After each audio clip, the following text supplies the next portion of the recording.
para media, tetapi telah konfirmasi kepada kita ada 23 media yang telah bergabung. Nanti sambil berjalan akan media yang lain telah konfirmasi juga akan ikut bergabung bersama kita. Kesempatan pertama mungkin kami berikan kepada Bu Karo Humas sebagai moderator. Silakan Bu Karo. Terima kasih Pak Kabak. Selamat siang rekan-rekan media dan terima kasih sudah bergabung dalam kegiatan refleksi akhir tahun 2021 Kementerian ATR BPN. Semoga kita semua diberikan kesehatan dalam melaksanakan tugas. Siang ini telah hadir bersama kita, tadi sudah disampaikan oleh Mas Indra, Bapak Suhazal, Inspektur Jenderal Kementerian ATR BPN, hadir juga Bapak Irjen Polisi Hari Sudwiyanto, Staf Khusus Menteri Bidang Penanganan Sengketa Konflik Tanah dan Ruang. Setelah itu hadir juga di sini Pak Yustan Alfiani, Inspektur Bidang Investigasi, dan Bapak Iing Sodikin, Tenaga Ahli Menteri Bidang Hukum dan Litigasi. Beliau akan memaparkan kepada kita semua apa-apa saja yang Ijen sudah lakukan serta membahas isu-isu strategis yang pastinya menarik untuk kita ketahui bersama. Sebagaimana kita ketahui, Irjen Kementerian ATR BPN mempunyai tugas untuk menyelenggarakan pengawasan intern di lingkungan Kementerian ATR BPN sesuai dengan ketentuan peraturan perundang-undangan. Selain itu, mewujudkan good governance dalam rangka mendukung pencapaian sasaran pokok pembangunan nasional melalui peningkatan peran aparat pengawasan internal pemerintah, yaitu APIP, dalam optimalisasi sistem pengendalian intern pemerintah atau SPP. Tanpa berpanjang kata, mari kita simak paparan Bapak Irjen yang selanjutnya akan kita ikuti dengan tanya jawab. Kepada Bapak Irjen kami persilahkan. Assalamualaikum warahmatullahi wabarakatuh. Salam sejahtera bagi kita semua. Om Swastiastu, Namo Buddhaya, salam kebajikan.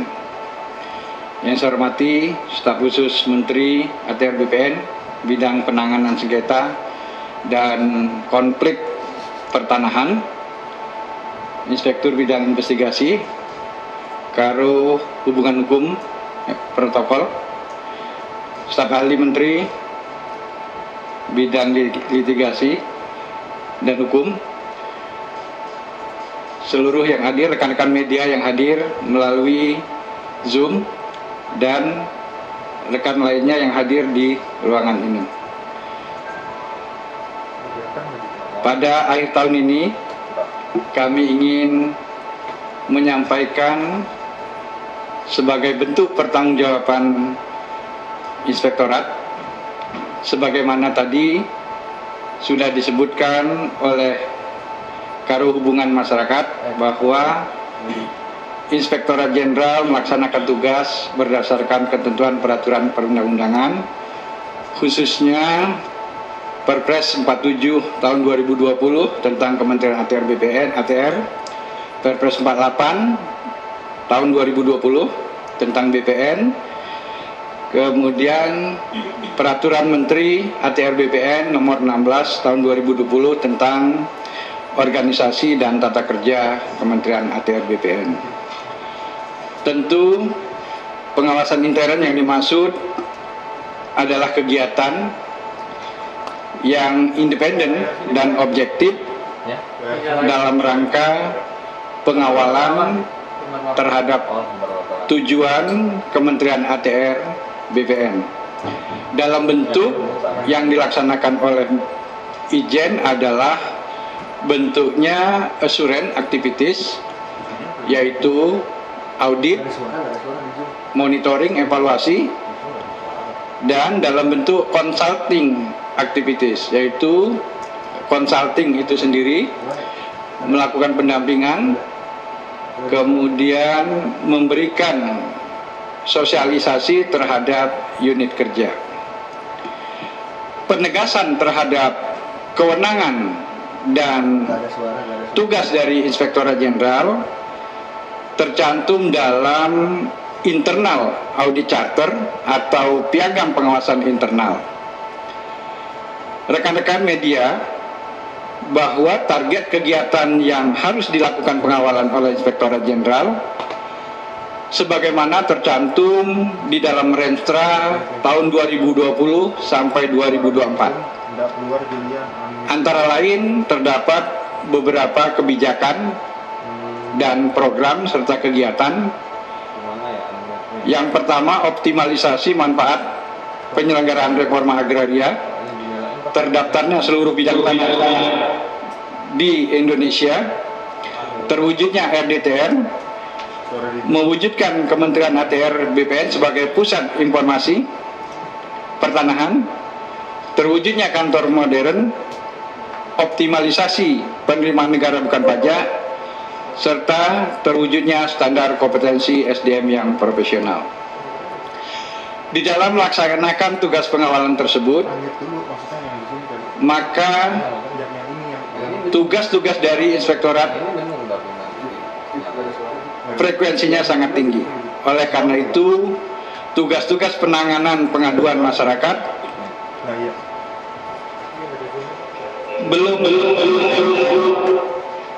belum optimal atau belum fokus dilaksanakan. Apalagi intensitas pengaduan masyarakat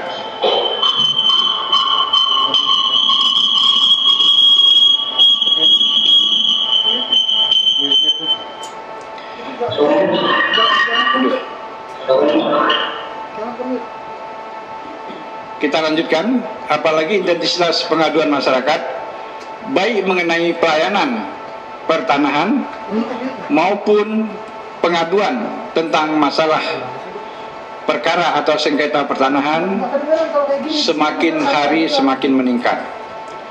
Oleh karena itu, agar fokus di dalam melaksanakan tugas-tugas terhadap pengaduan pelayanan dan pengaduan terhadap permasalahan pertanahan, maka tahun 2020 dibentuk Inspektorat Investigasi.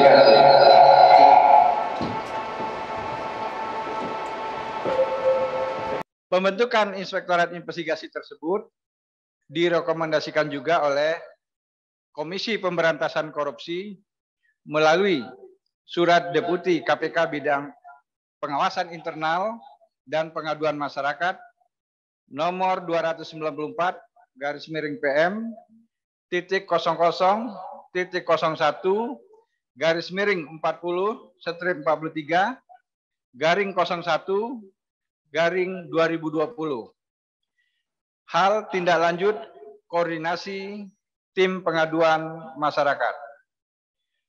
Pembentukan IB juga sudah dimasukkan di dalam perubahan struktur organisasi dan tata kerja, yaitu di dalam Permen ATR BPN nomor 16 tahun 2020. Selanjutnya, tujuan dibentuknya IB yang pertama, menindaklanjuti pelimpahan pengaduan masyarakat dari Direktorat Pengaduan Masyarakat KPK. Yang kedua, dalam mengelola pengaduan internal atau pengaduan masyarakat, IB diharapkan akan lebih fokus dan terarah mengingat kompleksitas dan intensitas pengaduan serta kasus pertanahan dan tata ruang serta tuntutan kualitas pelayanan publik dan keberhasilan pelaksanaan reformasi birokrasi.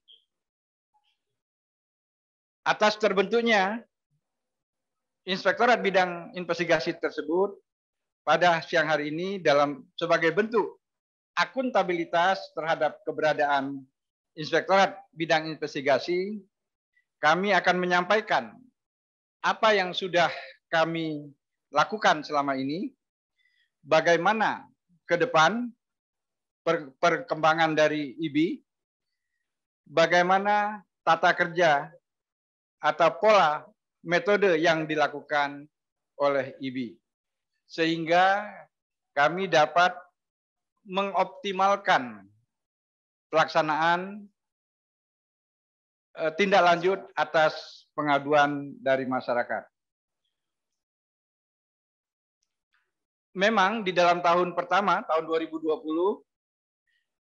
mungkin kami belum optimal, mengingat jumlah pengaduan yang sangat tinggi, namun di lain pihak keterbatasan SDM, oleh karena itu belum semua pengaduan dapat tertangani. Sehingga antrian masih panjang, tapi kami berjanji antrian-antrian tersebut akan mendapat pelayanan dari kami sesuai dengan tenaga yang ada.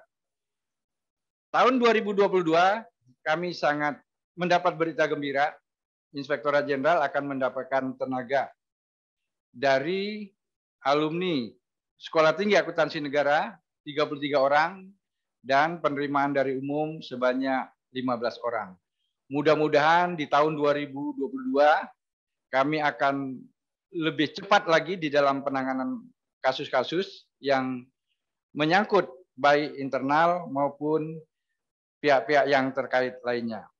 Selanjutnya, untuk lebih detailnya, saya minta Inspektur Bidang Investigasi menyampaikan apa yang sudah dicapai selama ini dan ke depannya apa saja yang akan ditangani serta kerjasama yang sudah dilakukan kepada siapa saja.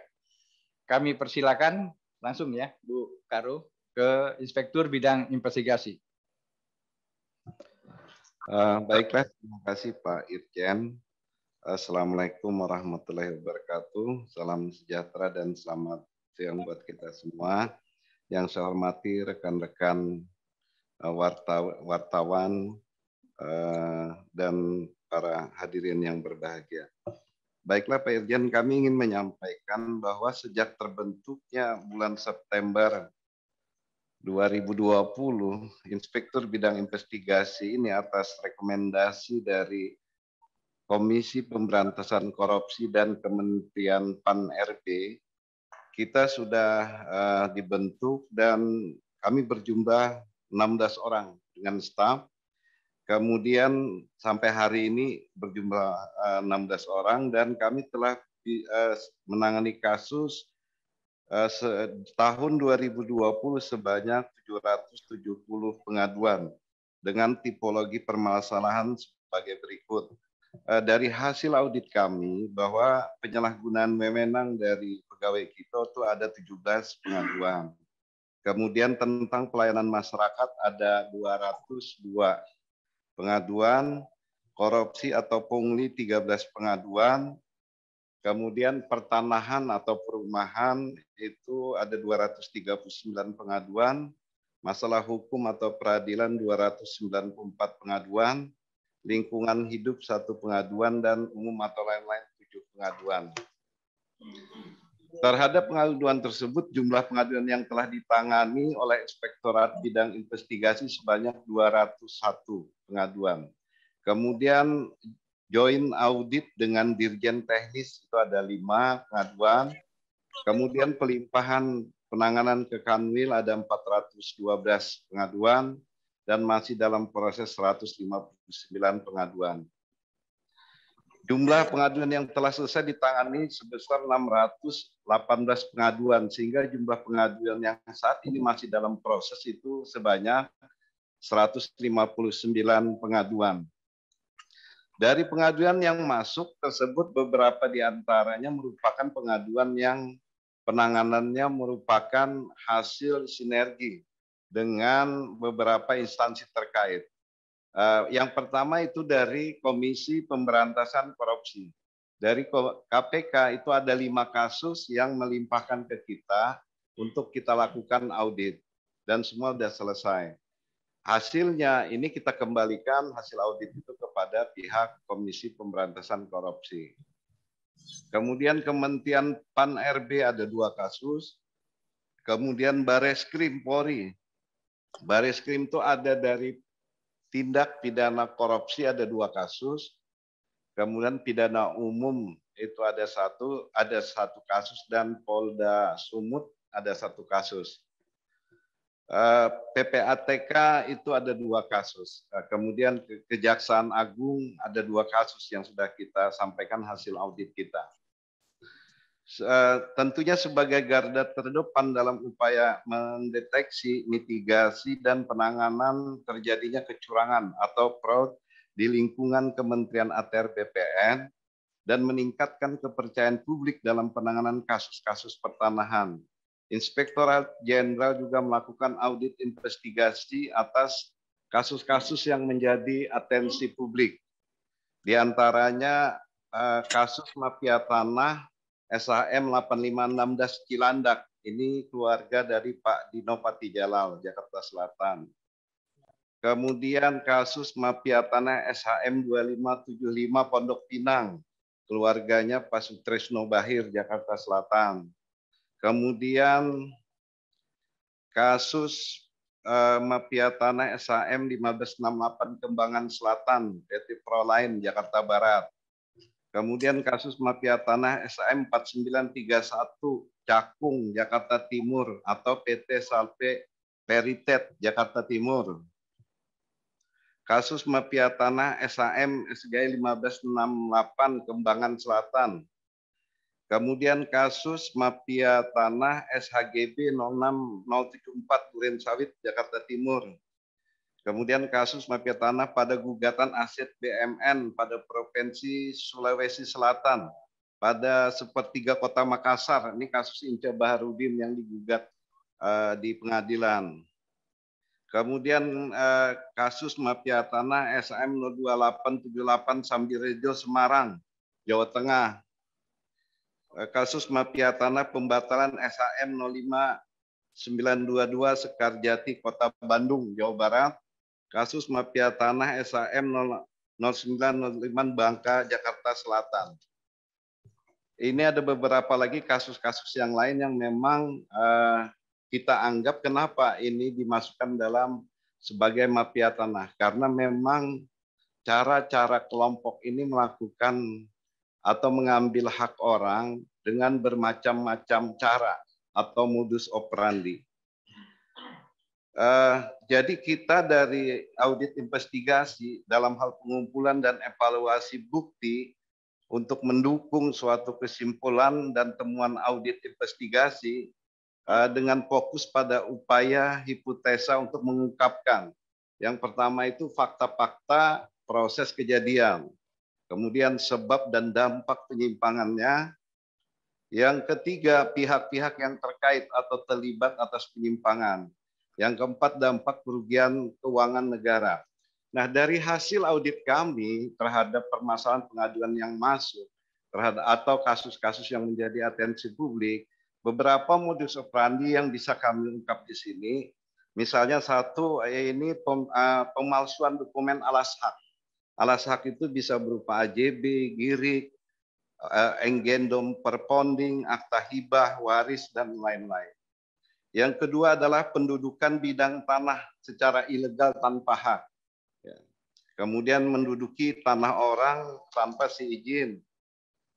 Kemudian mencari legalitas di pengadilan. Kadang misalnya dengan ada putusan dari pengadilan, mereka mengajukan hak kepada BPN. Ini ada juga kasus seperti ini modus operandinya.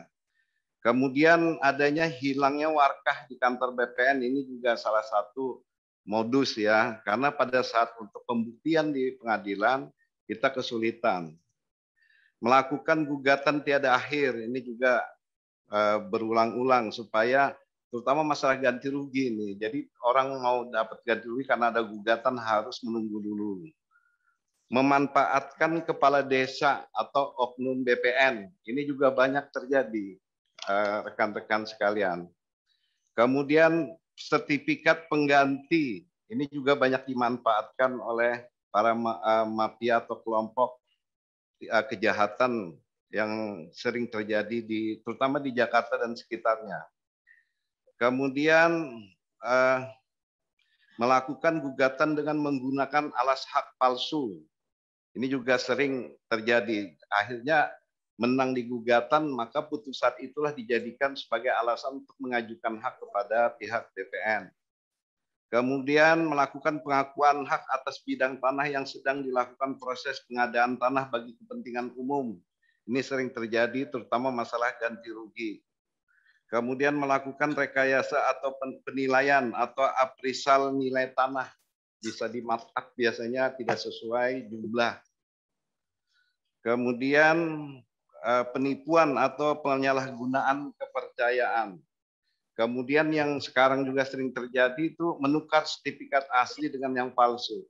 Dengan bermacam-macam alasan meminta kepada pemilik sertifikat dengan alasan untuk pembuatan AJB atau PPJB, tapi sebenarnya beberapa sertifikat ternyata itu ditukar. Itu ada juga terjadi terhadap kasus ini. Kemudian perlu kami sampaikan bahwa sampai saat ini hasil dari penanganan kita bahwa sekitar 125 pegawai yang sudah kita lakukan tindakan disiplin ya. Baik kalau kita lihat klarifikasinya, hukuman disiplin berat itu ada 32 orang. Hukuman disiplin sedang ada 53 orang dan hukuman disiplin ringan 40 orang. Kemudian selain dari pegawai kita yang melakukan kesalahan yang mendapatkan hukuman, kita juga masuk kepada PPAT.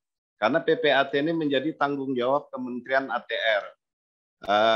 Apabila sekarang ini ada kasus mafia tanah, itu tidak menjaga kemungkinan bahwa melibatkan para PPAT. Karena pada saat proses di BPN yang bisa akses ke dalam BPN melalui sistem elektronik itu adalah pihak PPAT karena mereka mempunyai akun dan password yang diberikan oleh BPN sehingga pada saat peralihan hak dari pemilik kepada pembeli walaupun dia menggunakan data yang palsu ini bisa berjalan karena memang akses untuk masuk ke sistem di BPN itu melewati akun dan passwordnya dari PPAT. PPAT sampai saat ini sudah ada sekitar 6 orang yang sudah kita lakukan tindakan. Dari tindakan ini ada yang dicabut SK-nya oleh Pak Menteri, ada juga yang dihukum tidak bisa beroperasi beberapa tahun. Ini tergantung dari hasil putusan yang dilakukan oleh MPPD di tingkat kabupaten dan MPP itu majelis PPAT ya yang ada di provinsi. Apa keputusannya itulah biasanya yang akan dilaksanakan. Demikian yang bisa kami sampaikan. Mungkin kalau ada pertanyaan nanti bisa kita jawab. Demikian Pak Irjen, terima kasih. Assalamualaikum warahmatullahi wabarakatuh. Terima kasih Pak Inspektur Bidang Investigasi. Sebelum Bu Yulia memimpin diskusi, saya sedikit menyampaikan bahwa tadi jumlah pegawai yang dijatuhi hukuman masih 125 seperti yang lama. Ini karena hasil-hasil audit yang baru belum dilakukan BAP oleh tim gabungan antara investigasi dan kepegawaian. Masih berjalan. Setelah itu ada rapat tim disiplin. Tim disiplin ini mengusulkan kepada Menteri untuk penjatuhan disiplin. Ini masih dalam proses. Mungkin ada beberapa puluh orang yang tambahan yang akan nanti dirilis kalau sudah ada rapat tim disiplin pegawai dan sudah ada penjatuhan hukuman disiplin dari Menteri. Saya persilakan Bu Yulia untuk memimpin diskusi. Baik, terima kasih Pak Irjen. Kepada teman-teman media, silakan untuk bertanya. Bisa dibuka videonya. Bu, naik Pangaribuan Jakarta News, Bu. Baik, Pak Naik. Ya, Bu. Mungkin bisa ditampilkan videonya, Pak. Ya, Bu. Ya, silahkan Pak Naik. Pak Naik. Pak Irjen, selamat siang Pak Irjen. Dari Jakarta.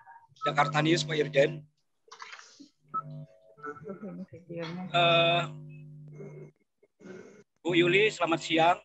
Saya mau bertanya, Bu. Saya naik Pangaribuan, Bu. Ya, pertanyaan saya begini, Bu. Ada bagaimana status pegawai BPN Jakarta Timur yang telah ditetapkan oleh penyidik, tentunya Polri.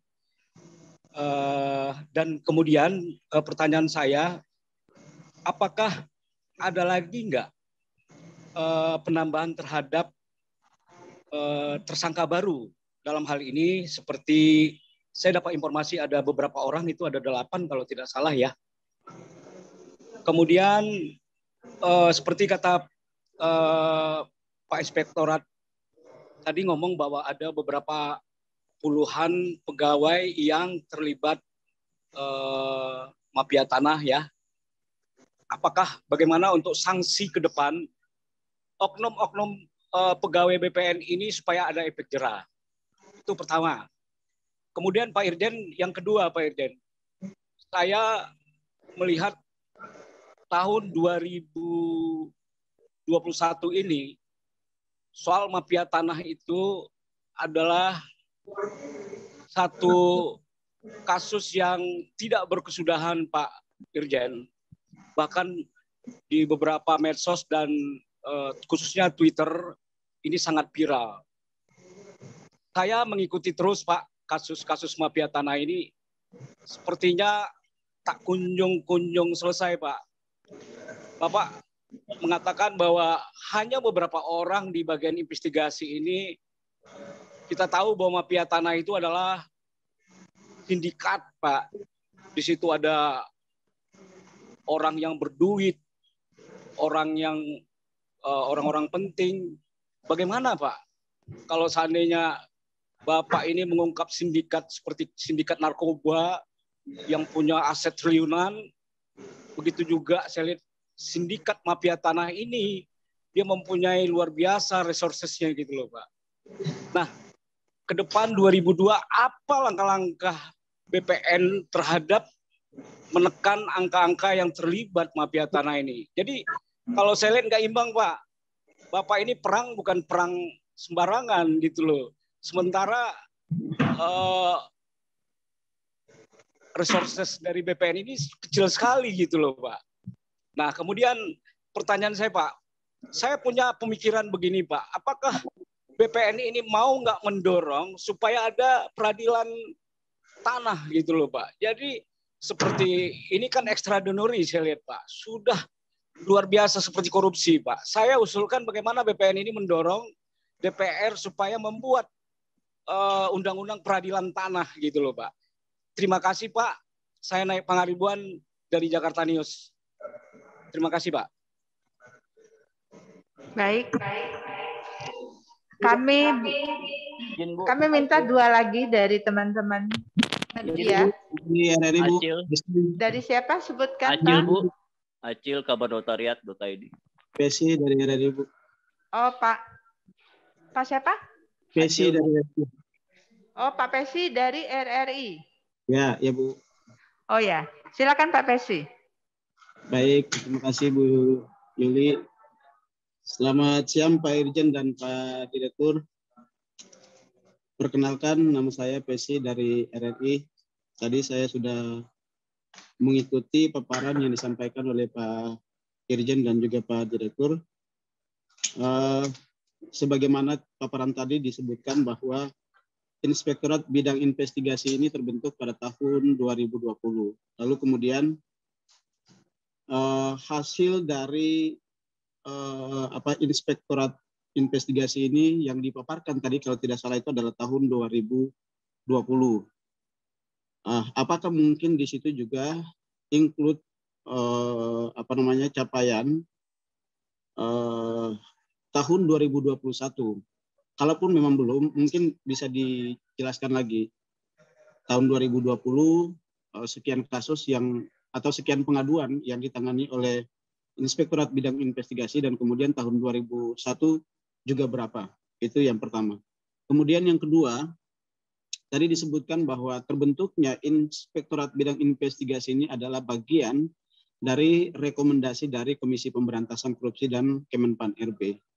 Mungkin bisa disampaikan apakah dari kasus-kasus yang sudah ditangani oleh inspektorat ini, misalnya tadi itu terkait dengan pungli dan juga kasus hukum. Sebagaimana kita ketahui ada beberapa kasus yang memang sudah ditangani oleh pihak kepolisian. Dalam hal ini ada Bareskrim, kemudian Polda Metro Jaya.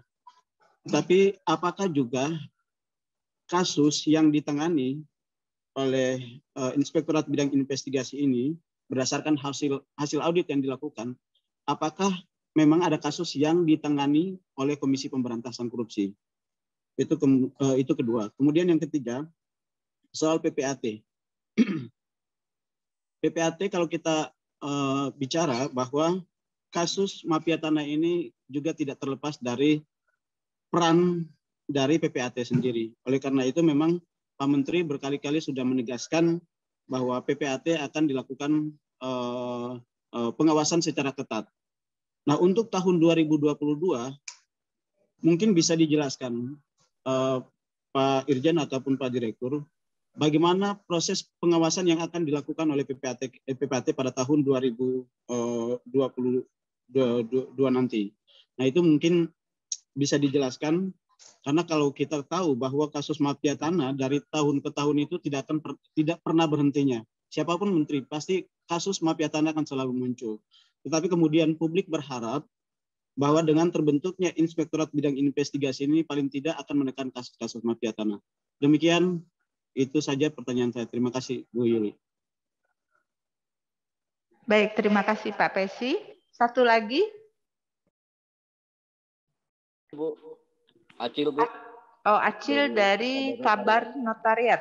Silakan Pak Acil. Terima kasih Bu Karo. Assalamualaikum, selamat siang. Pak Irjen, selamat siang dan beserta jajarannya. Saya ingin bertanya mengenai satu, kembali berkaitan dengan pengawasan terhadap PPAT seperti rekan-rekan lain yang tadi yang ngomong. Menteri ATR Kepala BPN telah mengeluarkan Permen 2 tahun 2018 dengan yaitu tentang Majelis Pembina dan Pengawas PPAT. Sini sampai sekarang sudah berjalan 3 tahun Pak, tapi lembaga ini saya lihat fungsinya sangat kurang walaupun telah menyentuh ke berbagai tingkatan daerah dari wilayah maupun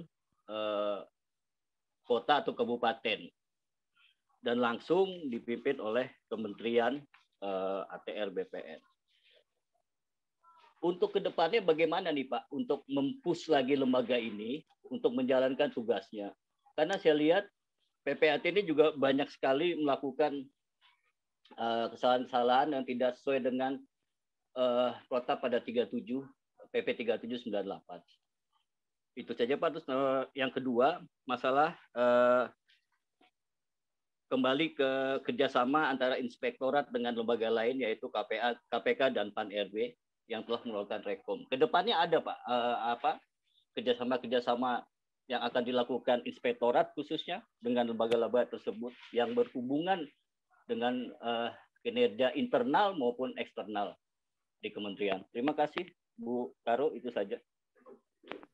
Baik, terima kasih kepada Pak Irjen, kami persilakan Pak untuk menanggapi. Baik, terima kasih Pak Naik, Pak Pesi, dan Pak Acil. Akan kita jawab mungkin beberapa lebih detail ya. Untuk yang kasus Jakarta Timur ini detailnya saya minta Pak Irwil untuk menyampaikan bagaimana siapa saja yang terkait sehingga dari 8 orang apakah masih ada lagi yang akan selanjutnya diproses hukum lebih lanjut. Silakan Pak Irwil. Terima kasih Pak Irjen. Baiklah Pak Naik dari Jakarta News, bahwa bagaimana status pegawai BPN Jakarta Timur yang ditetapkan oleh penyidik Bareskrim. Apakah ada lagi tersangka yang lain? Begini, kemarin sebenarnya bahwa dari kementerian sudah melakukan rapat bersama yang dihadiri oleh Deputi Bidang Penindakan KPK dengan stafnya, kemudian dihadiri juga Direktur Analis, kemudian dari Bareskrim para penyidiknya, dan dari Kejaksaan, diundang semua hadir. Nah, pada saat kita tanyakan, memang penetapan tersangka oleh penyidik Bareskrim itu berdasarkan hasil dari penyelidikan dan penyidikan yang mereka. Jadi ada 9 ya, 10 ya. 1 yang sudah pensiun, sisanya tuh masih aktif, 1 orang sipil. Nah, kemarin kami tanyakan bagaimana status ini, itu mereka yang nanti akan melakukan gelar perkara. Masalah nanti mungkin ada lagi, itu sepenuhnya wewenang dari Bareskrim Polri. Kami serahkan untuk penegakan hukum kepada aparat penegak hukum yang ada. Kami dari BPN ini, apalagi Inspektur Bidang Investigasi, hanya menyajikan data dan fakta yang valid sesuai hasil audit kita, bahwa menyatakan sesuai data dan fakta yang ada, maka nanti kami akan tunjukkan kebenaran yang sebenarnya. Nah, nanti dari pihak penyidik yang akan memakai hasil audit kita. Karena salah satu hasil audit itu adalah bisa sebagai alat bukti tertulis dalam hal proses hukum, hasil audit kita apabila dipakai oleh penyidik. Nah, masalah yang lainnya apakah berkembang, kita tunggu nanti dari Bareskrim. Karena sepenuhnya kan tanggung jawab penyidikan ini kepada aparat penegak hukum. Kemudian kedua, mungkin sanksi yang oknum pegawai, Pak Irjen. Pak, bisa lanjut ya, Bapak. Oke. Baik, saya minta agak detail Pak, supaya Jakarta Timur itu bisa rekan-rekan wartawan bisa mengetahui. Tentu secara umum saya sampaikan dulu kasusnya itu adalah permasalahan pembatalan adanya keputusan Kanwil DKI nomor 13 tahun 2019 tentang pembatalan 38 SHGB milik PT Salpe. Kemudian setelah dibatalkan, tanah tersebut didaftarkan melalui program PTSL. Setelah didaftarkan melalui program PTSL, terbit SHM 4931 Cakung Barat, sertifikat tersebut dialihkan. Nah, di sini sebenarnya ada hal yang di dalam pembatalan itu yang tidak dilihat oleh Kanwil dan jajaran adalah riwayat hak tanah itu sebenarnya sudah bukan HGB tahun 2011 tetapi mulai dari hak milik tahun 1975 yang kemudian ada peralihan karena perubahan wilayah, kemudian sertifikat tersebut diturunkan menjadi HGB tahun 2011. Jadi kebanyakan tolong berita-berita selama ini hanya dilihat dari HGB. Sesungguhnya sertifikat yang ada sejak tahun 75 terhadap pengakuan hak ya menjadi hak milik atas nama James Daniel Tabaluyan. Nah, kemudian terhadap sertifikat tersebut yang sudah dari hak milik tahun 75 diturunkan tahun 2011 menjadi hak milik, kemudian tahun 2017 ada yang memohonkan, ya, yang memohonkan untuk program PTSL tentu ditolak karena sudah ada sertifikat HGB sebanyak 38. Oleh karena ditolak, maka si permohon Abdul Halim itu mengajukan pembatalan.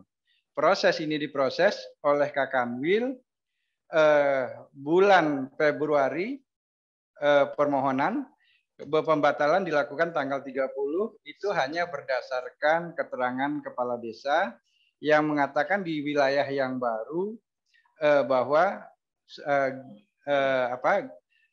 GIRI itu tidak ada, padahal itu adalah perpindahan dari dulunya dari Bekasi. Nah, terhadap itu, terhadap proses yang tidak proper itu dilakukan pembatalan dan diajukan berbarengan juga sebenarnya diajukan proses TUN oleh Abdul Halim, dan pada akhirnya TUN itu pada putusan terakhir adalah ditolak putusan tersebut. Sehingga karena tidak proper itu dan hanya melihat dari HGB, kami dari Inspektorat tidak melihat sisi manapun, melainkan dari proses ini kita batalkan SK Kakanwil tersebut. Karena apa juga? Karena bukti yang dimiliki ayah alas hak dari Abdul Halim itu hanya 5.500, padahal yang diajukan sebesar 7.700, sehingga tidak sesuai. 77.000, ya, sehingga ini tidak pas juga. Kemudian yang diukur pada saat mengajukan PTSL yang diukur hanya 22.000, padahal yang dijadikan sertifikat 77.000. Atas dasar yang diukur 22.000 itu oleh KJSKB, oleh oknum-oknum yang 8 tadi, dibuatlah di quality control menjadi 77.000 dipaksakan, dan gambar ukurnya menjadi 77.000 bukan 22.000 yang diukur di lapangan. Kemudian dalam prosesnya ada keberatan dari pihak-pihak yang dibatalkan tadi, dari pihak Salpe, namun proses PTSL tetap berjalan. Akhirnya pada tanggal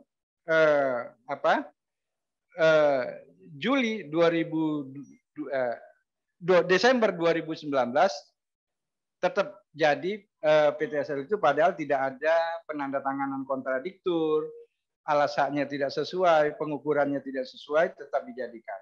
Oleh karena itu kita rekomendasikan juga sertifikat yang lahir ini dibatalkan juga. Jadi tadi pembatalan terhadap EHGB 38 itu kita rekomendasikan dibatalkan.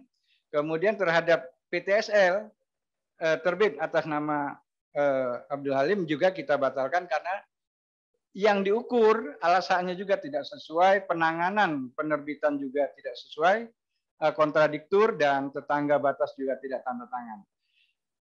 Juga tidak penanganan keberatan dari tetangga yang bersangkutan dari PT Salpe juga tidak digubris oleh 8 orang tersebut. Nah, setelah itu dilakukan peralihan juga masih dalam status adanya relas dari pengadilan. Ini tetap dialihkan. Oleh karena itu Pak Naik, setelah 8 orang ini seharusnya mulai dari prosedur pembatalan, pembuatan sertifikat, ini pasti ada orang-orang yang terkait. Bukan hanya 8 orang yang di bawah itu saja. Tetapi sekali lagi, itu kami serahkan sepenuhnya kepada penyidik.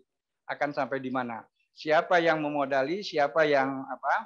Mungkin nanti kalau penyidik KPK bisa melihat juga hasil PPATK yang beredar untuk dalam kasus ini. Selanjutnya ke depan oknum yang terlibat yang terlibat di dalam kasus mafia tanah, kami sekuat tenaga atau semaksimal mungkin menggunakan PP 94 tahun 2021 tentang hukuman disiplin pegawai. Di situ ada hukuman sedang, ringan, dan berat. Tentu kalau hukuman berat ini sampai pemberhentian. Namun kalau itu sudah kita berhentikan, dari penyidik tetap ingin melakukan penyidikan, itu juga kita akan berikan data-data yang sudah kita ambil di dalam proses audit investigasi. Nah, data-data tersebut kemudian kita biasanya meminta laporan hasil audit. Kita akan, tadi jumlahnya sangat sedikit, tetapi kita tidak khawatir, kita telah melakukan koordinasi. kepada tentu KPK, yang kedua kepada penyidik, ketiga PPATK, dan tentu koordinasi, kemudian komunikasi, kolaborasi, ini yang perlu kita lakukan sambil nanti tahun 2022 kita mendapat tambahan supaya lebih banyak lagi tim auditor investigasi sehingga penanganannya lebih kuat. Kalau kami tidak berkoordinasi, tidak berkomunikasi, tidak berkolaborasi, sebanyak apapun auditor kami, ini tak akan kuat kami melaksanakan sendirian. Ini mewajibkan kami bekerja sama dengan lembaga-lembaga penyidik dan lembaga lainnya, tentu di dalam rangka penuntasan kasus-kasus mafia tanah. Memang selama ini penuntasannya lama sekali. Setelah audit, kita rekomendasi pembatalan. Biasanya rekomendasi pembatalan itu masih juga di-challenge di TUN atau bahkan di Perdata, sehingga panjang sekali. Saya sepakat sekali, Pak. Dan kementerian sudah mencoba untuk mengusulkan di dalam rancangan undang-undang pertanahan, yaitu peradilan pertanahan. Sayangnya pada tahun 2020 ya Pak, ya 2019 itu belum lanjut, masih di pending. Mudah-mudahan atas nanti masukan-masukan dari kementerian dan bapak-bapak juga dari media, ini bisa dilanjutkan lagi. Konsepnya, draftnya sudah ada konsep peradilan pertanahan. Namun ini tidak mudah, mungkin nanti akan berkoordinasi juga dengan Mahkamah Agung dan lain-lain agar konsep ini bisa bisa dilanjutkan menjadi undang-undang. Ini sangat baik sekali agar tidak jadi peradilan-peradilan yang terus-menerus. Ada TUN, ada pidana, ada perdata, diulang lagi, perdata kalah, perdata 1, perdata 2, TUN 1, TUN 2, dan lain-lain, sampai adanya putusan itu ingkrah. Setelah itu ada juga PK, PK1, PK2, panjang sekali Pak. Saya setuju sekali Pak Naik, itu mudah-mudahan nanti ada ke arah sana ya Pak ya. Selanjutnya, yang kedua, untuk dari Pak Pesi di RRI, Pak Yustan, ini yang dilaporkan tadi 2020 atau 2021 atau sampai dengan? Silakan. Oh iya, baiklah, data yang tadi kita sampaikan 2020 itu kan baru September Inspektur Bidang Investigasi ini dibentuk. Jadi data ini dari September 2020 sampai dengan Desember 2021. Jadi setahun 3 bulan karena dibentuknya bulan September Pak. Kemudian terbentuk IB atas rekomendasi KPK. Apakah kasus yang David ada yang ditangani oleh KPK? Itu tadi salah satu pertanyaan dari Pak Tesi ya Pak. KPK sampai saat ini sudah 5 minta audit kepada kita. Jadi ada beberapa kasus yang diminta untuk dilakukan audit. Ada yang memang dari Direktur Gratifikasi dan Pelayanan Publik, tapi sifatnya itu lebih banyak pencegahan. Tetapi yang dari penindakan itu adalah sudah penindakan. Ya, jadi sudah 5 diminta oleh KPK Pak. Kemudian dari Bareskrim sendiri sudah ada 3 minta ke kita. 2 dari tindak pidana korupsi, 1 dari pidana umum, dan 1 di Polda Sumut. Sekarang ini ada lagi Polda Kaltim minta ke kita hasil audit. Jadi pada intinya kami akan menyajikan fakta yang sebenarnya sesuai dengan dokumen yang ada. Jadi kebenaran kita harapkan bisa muncul, tetapi untuk melanjuti penegakan hukumnya itu sepenuhnya kami serahkan kepada aparat penegak hukum, baik dari penyidik, penuntut maupun hakim. Kemudian PPAT akan diadakan pengawasan PPAT. Memang kalau kita lihat dari beberapa kasus, contohlah kasus misalnya Dino Patijalal, itu kan sangat ramai, sangat viral. Sebenarnya PPAT-nya itu sudah dicabut Pak Menteri SK-nya sehingga tidak bisa beroperasi lagi. Nah, secara administrasi tindakan yang dilakukan kementerian sudah sangat berat dilaksanakan. Nah, masalah nanti apakah dia terlibat atau bagian dari mafia itu itu nanti mungkin kita serahkan juga sepenuhnya kepada penyidik yang menangani kasusnya. Karena mungkin bisa saja dia kan kena pasal turut serta membantu 55 atau 56 biasanya. Tapi itu kita kembalikan ke penyidik. Tetapi bagian dari kementerian ini sudah kita ambil, yaitu mencabut SK yang bersangkutan karena kita indikasi turut serta di dalam melakukan perbuatan tersebut. Kemudian bagaimana pengawasan BPK dengan terbentuknya majelis ini ya MPPD yang atau MPP ya di wilayah.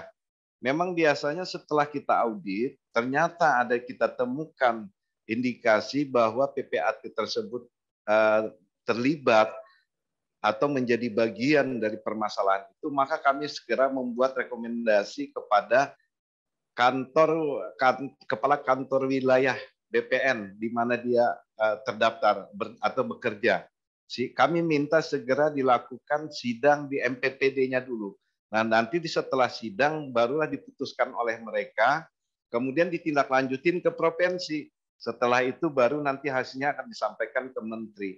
Tetapi kami tetap mengawasi apakah putusan yang setelah dilakukan sidang itu sesuai enggak dengan tindakan yang dia lakukan. Kalau kami merasa itu terlalu ringan, kami akan melakukan usulan bahwa itu tidak sesuai, maka kita bisa diperberat penindakan atau tindakan hukumannya berupa administrasi. Pokoknya yang paling berat itu akan dicabut SK-nya sehingga dia tidak bisa lagi beroperasi atau bekerja sebagai PPAT. Kemudian ini juga dari Pak Acil mungkin langsung pengawasan terhadap PPAT ya. Ini sudah 3 tahun belum terlihat perannya. Memang kita harapkan nanti dengan terbentuknya Inspektur Bidang Investigasi ini, kami walaupun melihat ada misalnya viral di berita, kira-kira melibatkan baik BPN maupun PPAT, kami akan peran secara aktif untuk mencari informasi tentang permasalahan tersebut. Dan apabila nanti kita indikasi, kita lakukan dengan data yang cukup, maka nanti kita akan lakukan audit. Nah, dari hasil audit akan kita berikan rekomendasi ke menteri dan kepada yang membina Dirjen Pembinaan PPAT ini untuk segera melakukan pembinaan. Itu dari hasil rekomendasi kita, Pak. Kemudian apakah ada kerjasama inspektorat dengan lembaga lain, KPK, PPATK? Jadi dari hasil rekomendasi terakhir bahwa mulai sekarang kami apabila ada mafia tanah yang sifatnya memang sangat meresahkan dan cukup besar, maka dari awal sebenarnya kami sudah langsung berkoordinasi baik dengan Komisi Pemberantasan Korupsi. Di KPK ini nanti kita akan berkoordinasi dengan Deputi Penindakan maupun dengan Direktur Gratifikasi dan Pelayanan Publik, Pak.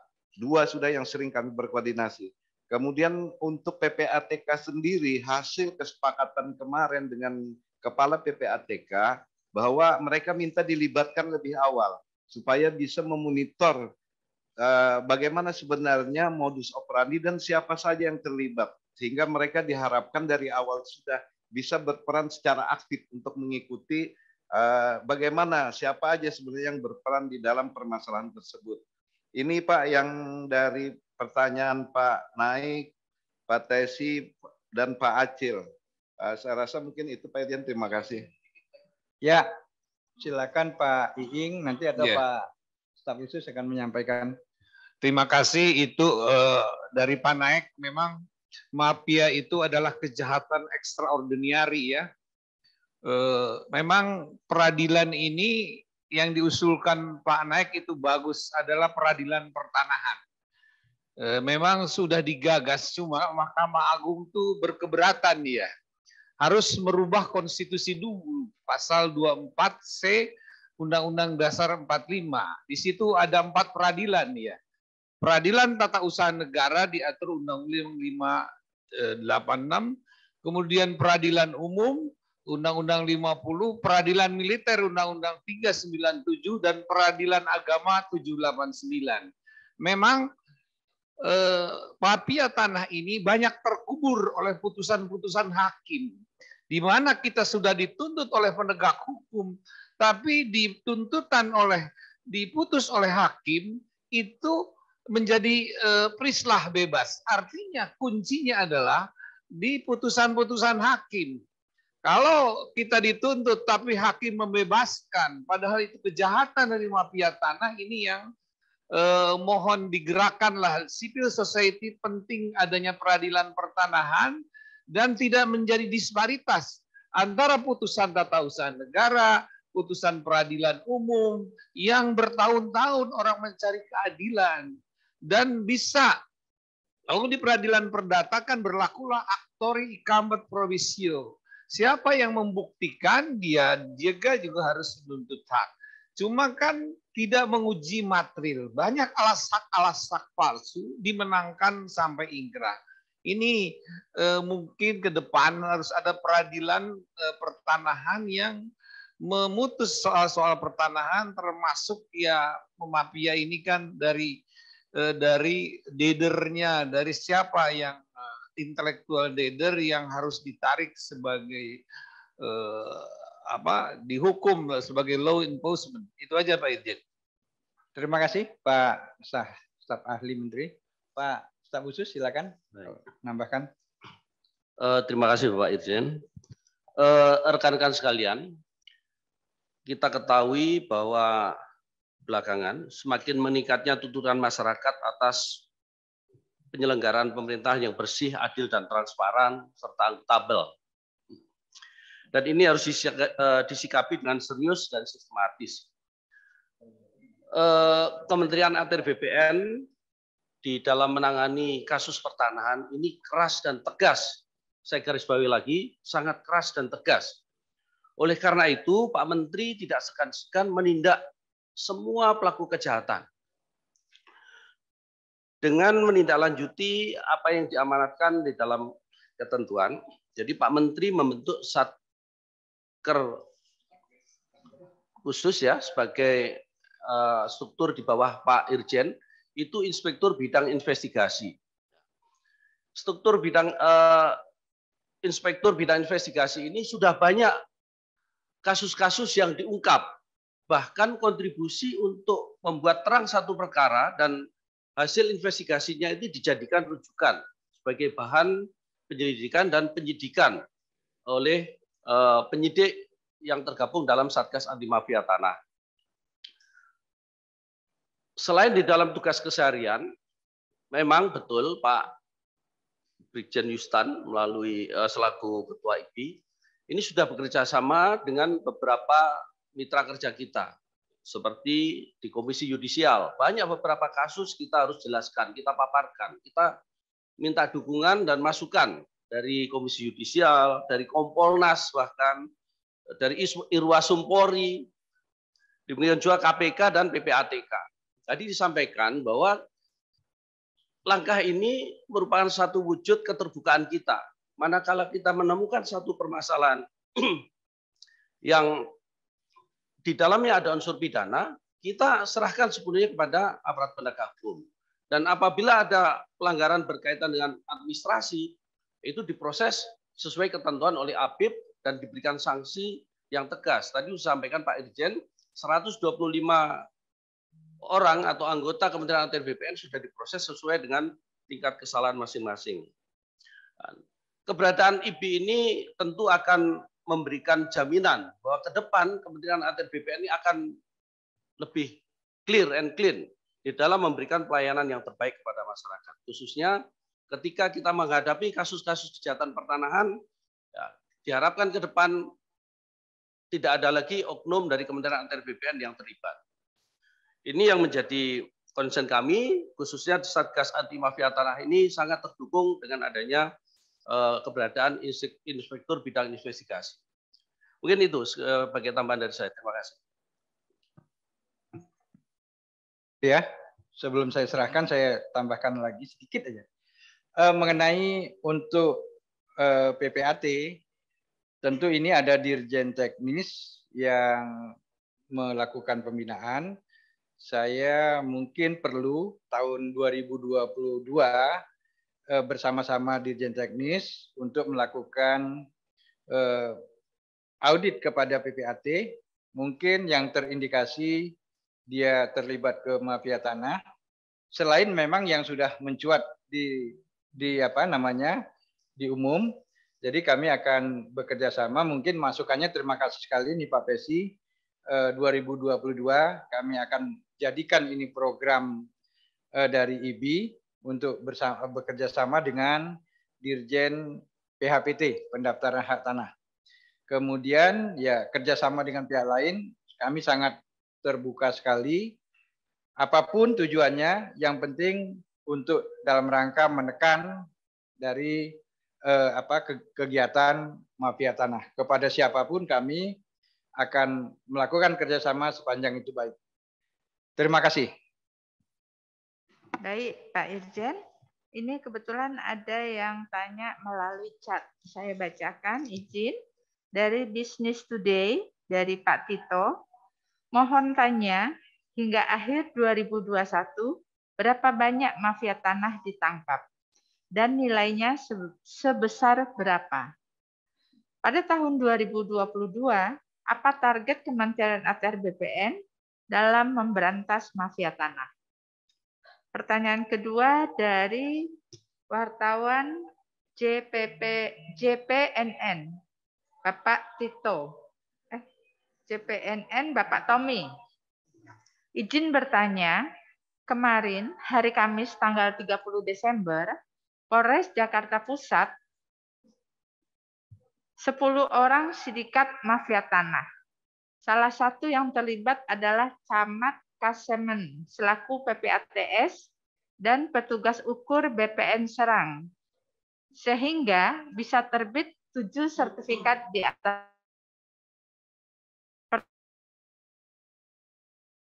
BPN-nya bisa mencegah input data dari PPAT yang tidak valid seperti ini.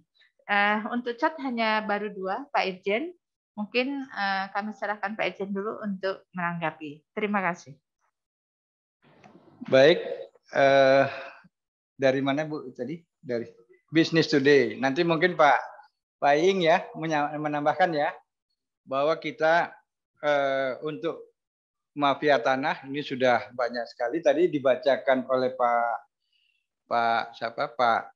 Ibi, ada dari di Medan kasus Tamin Soekardi ya, Pak. Kemudian di Padang kasus Lehar, kemudian di Banten itu menyangkut Krakatau Steel, ya Krakatau Steel, kemudian ya yang sedang ditangani ini termasuk di PT Salpe, ya. Ini kalau menyangkut nilainya luar biasa ini, ya, apalagi yang menyangkut Lehar. Berapa luas? Nanti Pak Ing tolong ditambahkan ya. Nanti berapa besar, berapa luas, berapa banyak masyarakat yang ada di situ korbannya.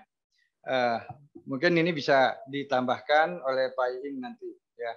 Kemudian kalau tahun 2022 ya tentunya targetnya kita menuntaskan yang kasus-kasus mafia tanah yang masuk ya. Daftar tungguannya ada sampai banyak ini ya Pak Inspektur IBI, sehingga masih nanti kami prioritaskan mana yang menyangkut dampaknya besar, kita akan prioritaskan. Nanti mungkin juga contoh-contoh kasusnya bisa ditambahkan nanti yang ke depan yang akan ditangani oleh Pak Inspektur IBI. Silakan Pak Ing, tambahkan tadi hasil-hasil yang kita kerjakan tahun 2021. Terima kasih Pak Irjen. Yang pertama, kasus-kasus besar adalah di Lehar. Lehar itu menyangkut luas tanah 766 hektar ya. Di sana terdiri dari 4.000 kakak. Hampir 5.000 udah punya title. Nah, kemudian mafianya sudah diputus sampai tingkat Mahkamah Agung adalah Saudara Eko dituntut 2 tahun ditambah kejahatan yang kedua 2 tahun. Selama ini di atas 6 kelurahan itu menjadi status quo, diblok oleh mafia seolah-olah dia punya tanah adat Lehar, tapi setelah diadakan pengukuran hanya 3, hektar. Itu keberhasilan yang besar. Nilainya di atas 2 triliun ya. Yang kemudian sport center. Sport center tuh kejahatan juga sama. Dia menggugat atau tanah 330 hektar sudah ditetapkan tersangka 2 dan diputus lurah, kemudian 2 orang lainnya diputus sampai tingkat kasasi. Termasuk Tamin Soekardi itu kejahatannya juga sama, itu nilainya di atas 1,5 triliun. Jadi kalau nilai yang paling besar banyak sekali, kalau kejahatan di Jakarta Timur kalau dihitung itu 1,4,3 triliun. Jadi banyak keberhasilan yang di Satgas Mafia Tanah, cuma juga tantangan bagi kita adalah putusan hakim. Ini yang putusan hakim itu banyak juga mafia itu dibebaskan.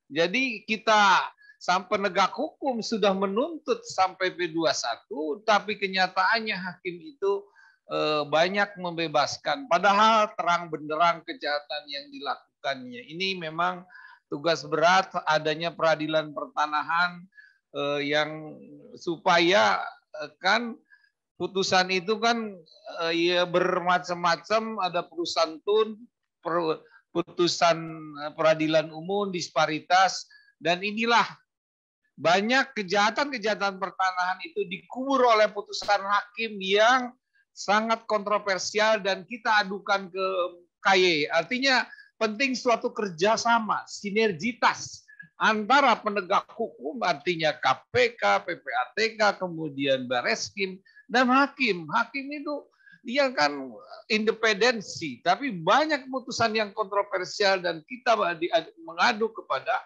KY. Memang KY ini kan kesusahan, kan dia berdasarkan Tuhan yang Maha Esa. Ini tugas berat dan inilah mohon dukungan dari para wartawan, civil society. Bagaimana ke depan ini kejahatan ini kan harus kita tindak, harus kita berantas. Tapi kalau putusan hakim dia berpihak kepada kejahatan, inilah yang kita harus bangun dari civil society supaya sampai ke akar-akarnya mafia itu, termasuk ya siapa pendananya, aktor intelek dader, itulah yang kita tuju, Kak. BPN ada bagian, tapi itu juga dia korban daripada kejahatan yang diiming-iming oleh seorang mafia. Terima kasih, Pak Ejen. Baik, mungkin saya akan ini dapat angka konkretnya.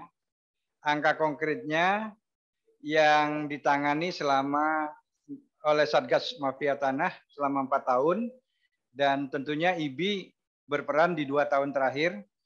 Dari 4 tahun ini, kita sudah menangani 244 kasus, atau di dalam target per tahunnya, karena menyesuaikan dengan kondisi, 61 target kasus mafia tanah, sehingga selama 4 tahun ini sudah 244 yang kita tangani.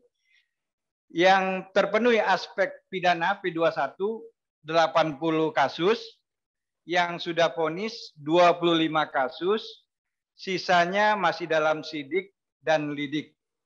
Termasuk juga di dalamnya proses pembatalan sertifikat ada 58 kasus. Itu konkretnya jumlah yang kita tangani berdasarkan program kerja yang ada di Satgas Mafia Tanah. Selanjutnya untuk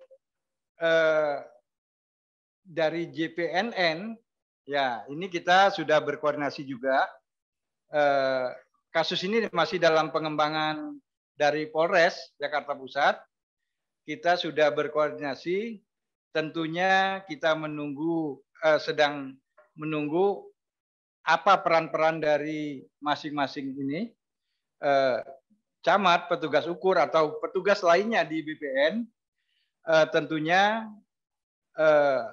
Afib juga ingin berperan di sini, sehingga apa yang terjadi sesungguhnya akan terlihat pada saat nanti Afib melakukan audit investigasi di kasus ini. Kemudian kita akan lihat peran masing-masing, tentunya akan terungkap nanti siapa melakukan apa. Nah, mengenai ATR BPN untuk mencegah seperti kasus-kasus mafia tanah, sebenarnya Bapak Ibu sekalian, kita sudah mendengar program dari ATR BPN, yaitu untuk mendaftarkan seluruh bidang tanah. Nah, di pendaftaran seluruh bidang tanah ini, kita ingin mendudukkan setiap bidang tanah, dan setiap bidang tanah ini harus mempunyai nomor induk bidang tanah, dan harus memiliki titik koordinat. Sehingga akan susah ada dua bidang tanah apabila dia akan dilandingkan di koordinat yang sama, di NIB nomor induk bidang tanah yang sama. Oleh karena itu, percepatan pendaftaran tanah dan perbaikan dokumen, warkah, buku tanah, surat ukur, dan lain-lain, ini kita segera validasikan supaya tidak ada celah bagi baik internal maupun dari luar untuk melakukan pemalsuan dokumen kalau ini nanti sudah divalidasi dan sudah dilakukan alih media dari manual ke digital. Proses ini sedang berjalan di beberapa kantah. Untuk validasi ada yang sudah sampai 90%, tetapi untuk validasi persil, buku tanah, surat ukur dengan ini kesamaan ini dan terpetakannya ini masih dalam proses, masih di bawah yang dicapai oleh validasi buku tanah. Oleh karena itu ini kami kejar supaya tidak mudah dilakukan pemalsuan. Dan ke depan memang lebih aman apabila kita ke depan ini ada wacana untuk dilakukan pendaftaran secara elektronik dan hasilnya akan dilakukan secara elektronik. Ini akan lebih mudah untuk mengawasi sepanjang memang nanti sistemnya kita buat yang paling baik, ya tentu yang terbaik supaya tidak mudah dilakukan intervensi dari pegawai internal. Sehingga kalau ini sudah pelayanan elektronik ke depannya, seperti kita nanti pelayanan di perbankan, kalau ada transaksi akan ada notifikasi bahwa apakah ini Anda atau bukan yang melakukan transaksi pertanahan. Ini mungkin ke depannya mimpi kita sedang dalam proses. Intinya perbaikan buku tanah, warkah, dan persil bidang ini sangat penting dan ini sedang dilakukan selama ini. Dan bagi kantor-kantor yang sudah bisa melakukan ini secara lurah kelurahan, desa demi desa, dan kecamatan serta kota secara penuh, ini tentunya datanya akan lebih sulit untuk dipalsukan. Saya pikir itu, Bu Yulia. Pak Yustan, masih ada yang mau tambahkan? Baik, Pak Irjen. Rekan-rekan media, apakah masih ada yang ingin ditanyakan?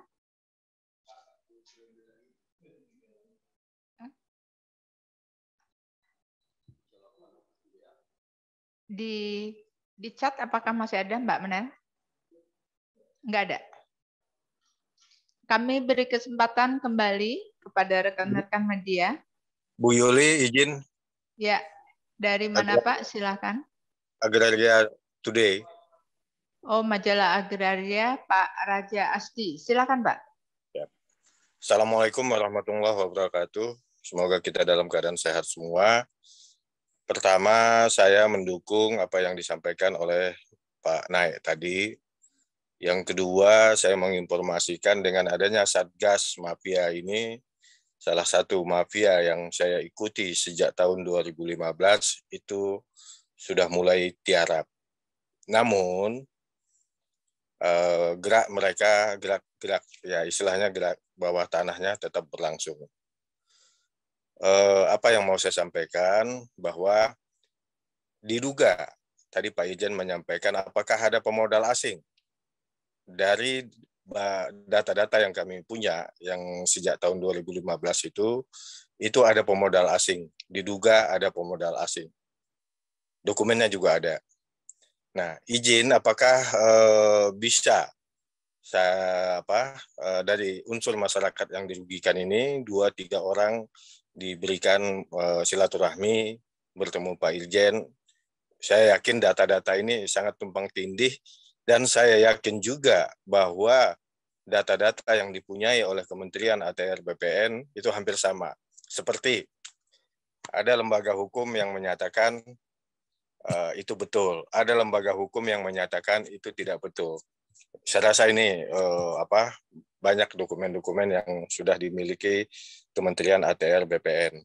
Namun dengan adanya bisanya nanti bertemu perwakilan dari masyarakat yang dirugikan ini bisa menambah bahan Kementerian ATR BPN untuk melakukan investigasi secara menyeluruh. Demikian aja Bu Yulia, terima kasih. Baik, terima kasih Pak Raja Asdi. Selanjutnya rekan media selanjutnya.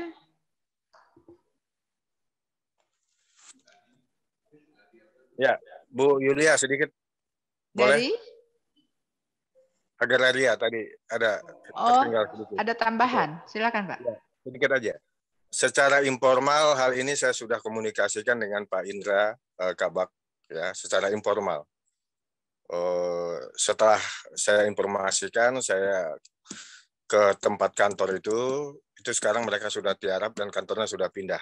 Nah, nanti dokumennya juga bisa disampaikan oleh masyarakat yang dirugikan itu. Demikian aja Bu Yulia, terima kasih. Baik, terima kasih.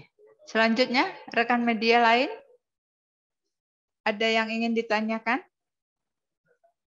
Siapa? Baik, jika tidak ada, kami minta Pak Irjen untuk menanggapi. Terima kasih. Baik, Pak Raja Asdi dari Majalah Agraria. Terima kasih dukungannya Pak. Tadi apa yang disampaikan Pak Naik tentunya juga menjadi harapan kita untuk bisa terwujudnya peradilan pertanahan. Mudah-mudahan suara-suara kita didengar di pihak-pihak yang mempunyai kewenangan untuk mewujudkan ini. Mudah-mudahan ke depan di dalam Undang-Undang Pertanahan akan terwujud di dalamnya pendirian peradilan pertanahan. Kemudian ya mengenai mafia ini yang selama ini kami tangani, kita bekerja sama dengan PPATK yang kami temui pemodalnya masih orang-orang ya kalau menurut saya masih kategori WNI gitu ya. Mungkin dia mendapatkannya dari luar bisa jadi ya kategori WNI walaupun WNI-nya bagaimana yang jelas masih WNI dan ini kita selalu disuplai oleh PPATK termasuk kasus yang terakhir ini sebenarnya dengan gampang sekali itu kalau ditangani oleh KPK ya siapa yang mendapatkan apa bisa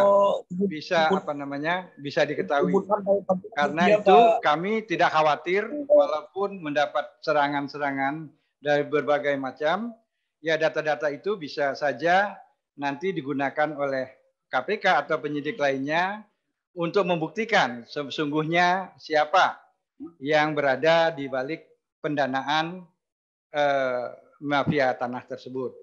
Ya tentunya Pak Presiden sudah memerintahkan Pak Menteri sudah memerintahkan Satgas Mafia Tanah, Dirjen 7 juga Inspektorat Bidang Investigasi, kita akan gaspol ya,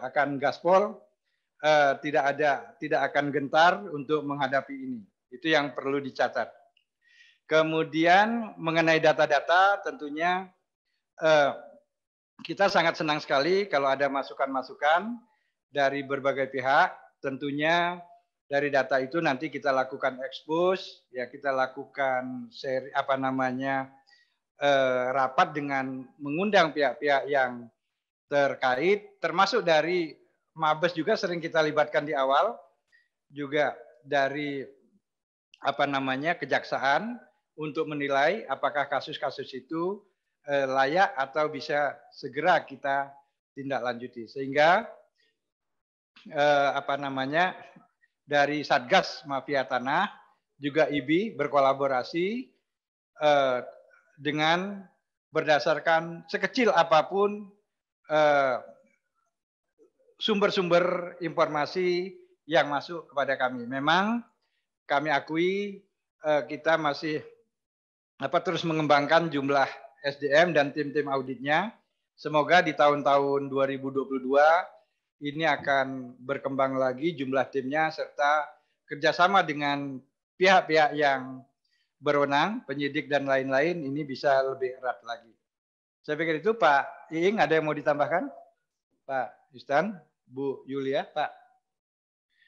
Nah, sebelum saya serahkan kepada Bu Yulia, saya ingin juga teman-teman media selalu sebagai kepanjangan tangan kami juga mensosialisasikan kepada masyarakat bahwa berhati-hati terhadap sertifikat atau dokumen pertanahan.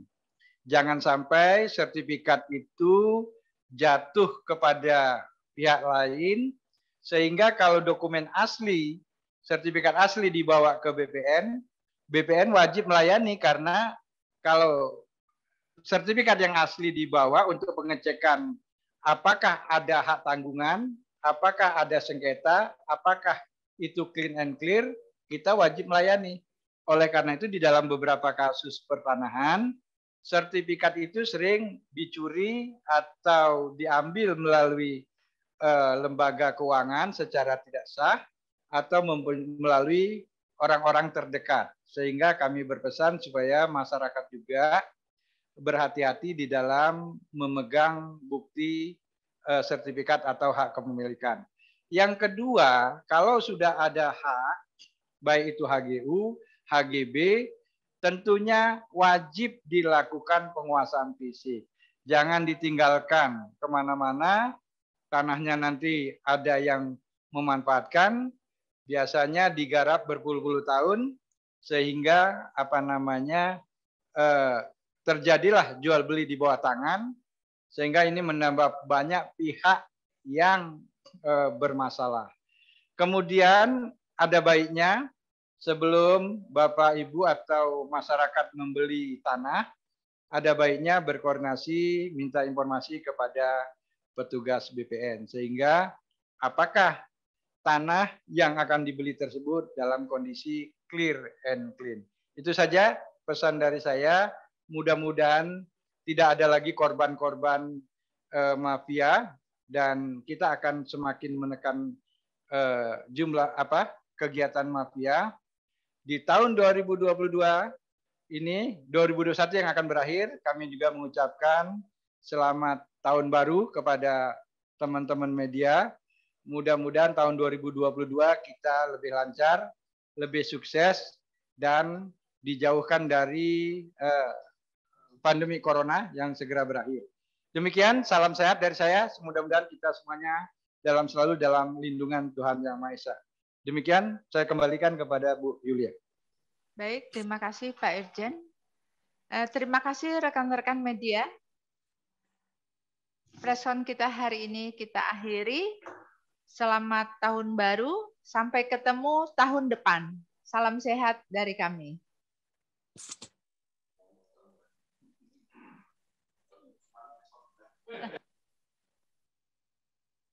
Tidak tahun baru besok.